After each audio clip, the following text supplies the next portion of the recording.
Today, Human Capital Matters is talking to Mr. Ravi Moodley, who is the Executive Head of Strategy for National Parliament. Ravi will be taking us through his experiences of remote working under COVID and lockdown conditions. Ravi, welcome. Thank you for joining us. Please tell us a little bit about yourself, your background, and what you are doing currently. Thank you. The first thing I should say is that I've got about 25 years worth of work experience. About 20 of these were spent in financial services. The majority of my years have been in the banking environment.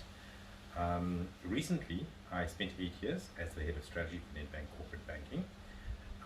For the last 4 years of my career, I have been executive head of strategic management at National Parliament.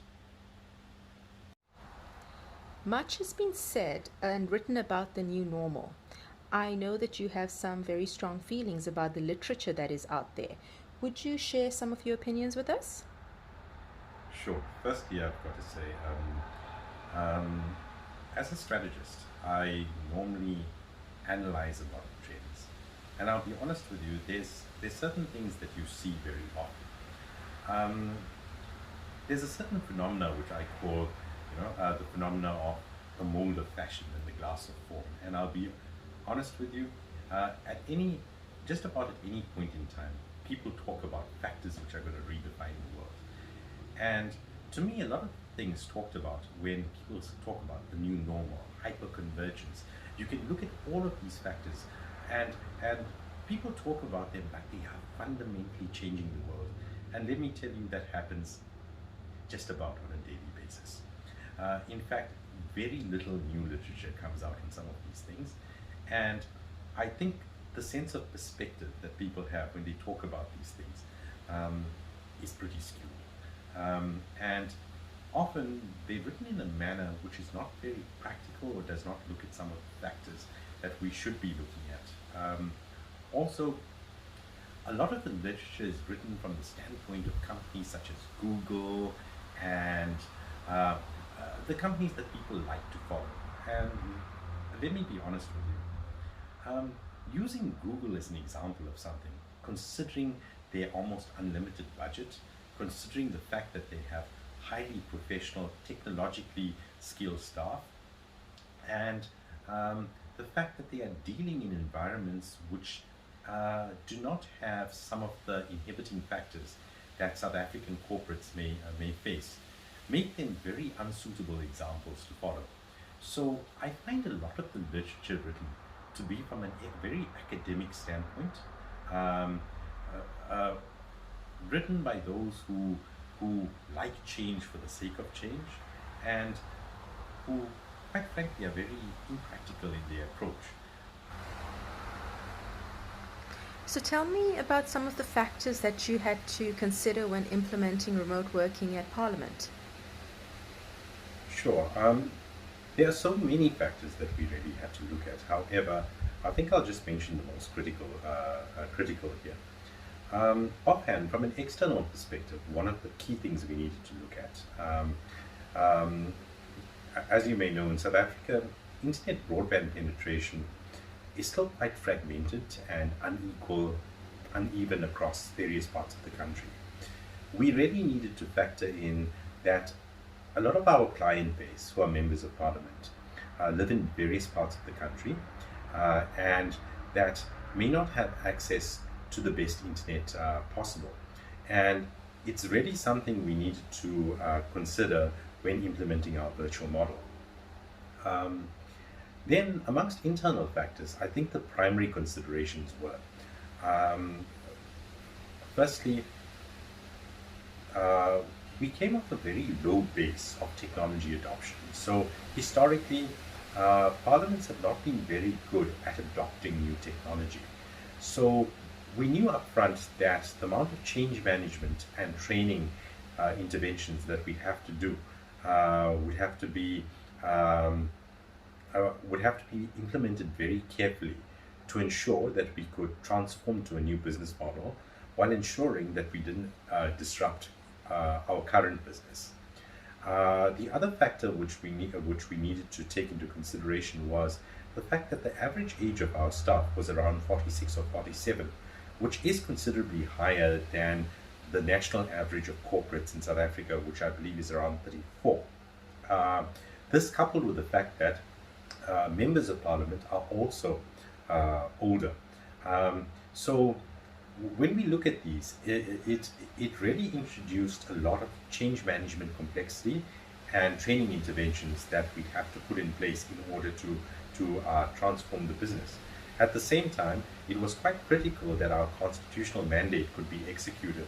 So it's what I spoke about in terms of business disruption earlier. So these were the primary factors which we considered upfront before we implemented our model. From what I understand, Parliament has been operating under a remote and hybrid model since the inception of lockdown, which was in March 2020. Could you perhaps tell us a little bit about some of the benefits that you've realized from this?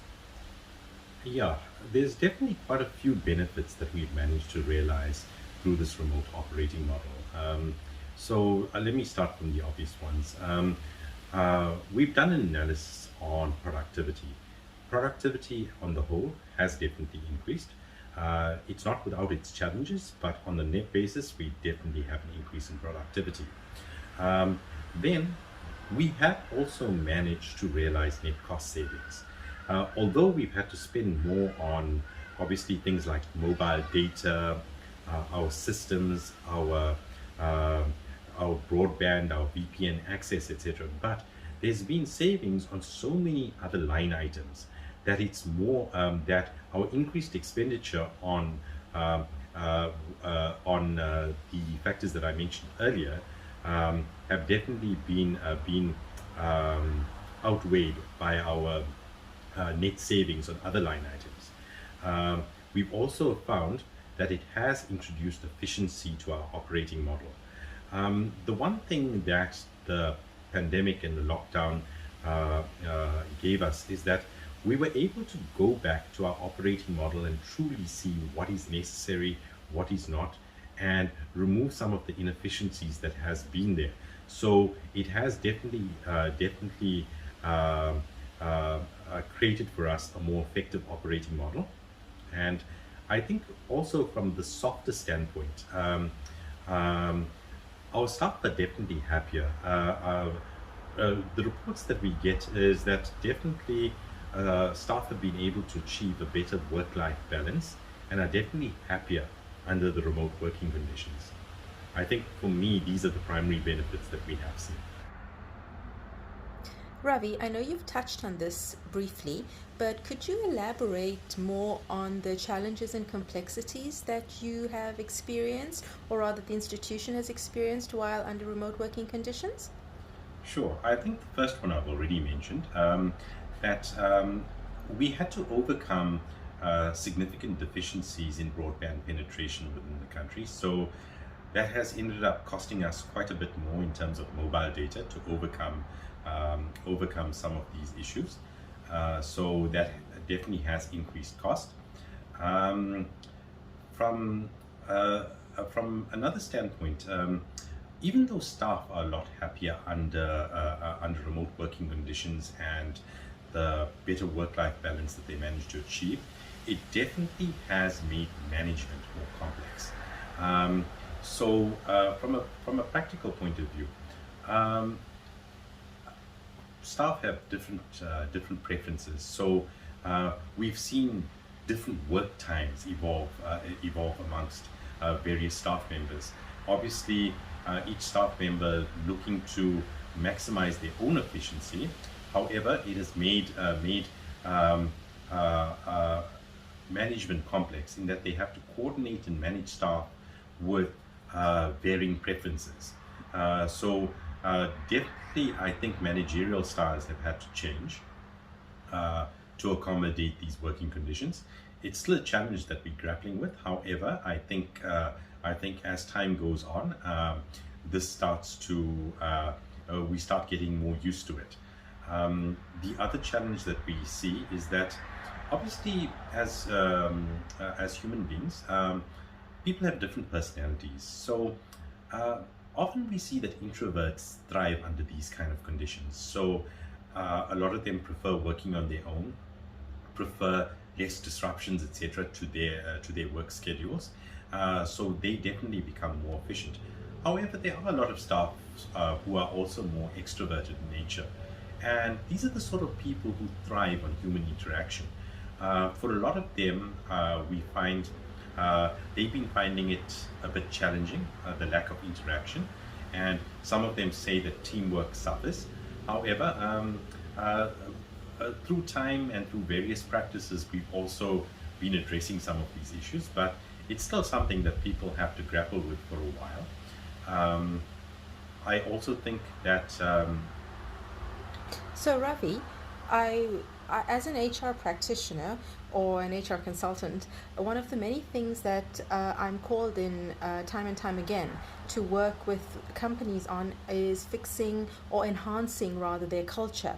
Has there been an impact on the culture at all with remote working? yes, there definitely has been. I think one of the things that organizations do not necessarily see up front is that remote working sometimes exacerbates various subcultures forming amongst various teams. You also have much more silo mentality which develops. Um, Under normal work conditions, that silo mentality is addressed through a number of organizational initiatives and things that might happen. However, under remote working, one definitely has got to look out for these subcultures and silo mentality which may be developing amongst various teams. We've already seen it. However, these things are not insurmountable challenges. I think one needs to put in place initiatives which address some of these potential pitfalls. In conclusion, any final thoughts that you'd like to leave us with? Yes, the first piece of advice I'd like to leave any company: please don't implement Google's solution. I think a thorough analysis of your own internal environment is important. One needs to understand the critical success factors for your own organization and also some of the inhibiting factors, because those are the challenges that you need to address. So don't implement anybody else's solution. The second factor I need to mention is that too many organizations try and apply remote working to their existing operating model. And my view is that's the wrong approach. One needs to redefine one's operating model completely if you want to integrate remote working into it. So it's a very important distinction. Thirdly, your current organizational structure may be suitable for your current operating model, but you also need to re-examine whether that structure works for remote working conditions. So there may be some changes required there. So all in all, what I'm saying is do your change management plan well and execute upon that. It becomes quite critical. Then the fourth thing I'd like to say is that do not view remote working as either an IT solution or a people solution. The reality, it's neither of these two. It's the interplay between people and technology which create value. So the reality is one needs to approach it from a very holistic basis. So, you know, don't let remote working be driven by either your IT department or the HR department. It needs to be a more integrated approach that is taken. And above all, I want to say, implement something which is practical, makes business sense, and there's another thing as well. Your clients are important. Ensure that when you implement something, the relationship or the close relationship between your organization and your client base is still maintained. Because if you implement something which alienates your clients, you're not going to actually meet with business success. Okay, thank you. Ravi, thank you very much. Human Capital Matters appreciates the time that you have given us, and we wish you well. Thank you.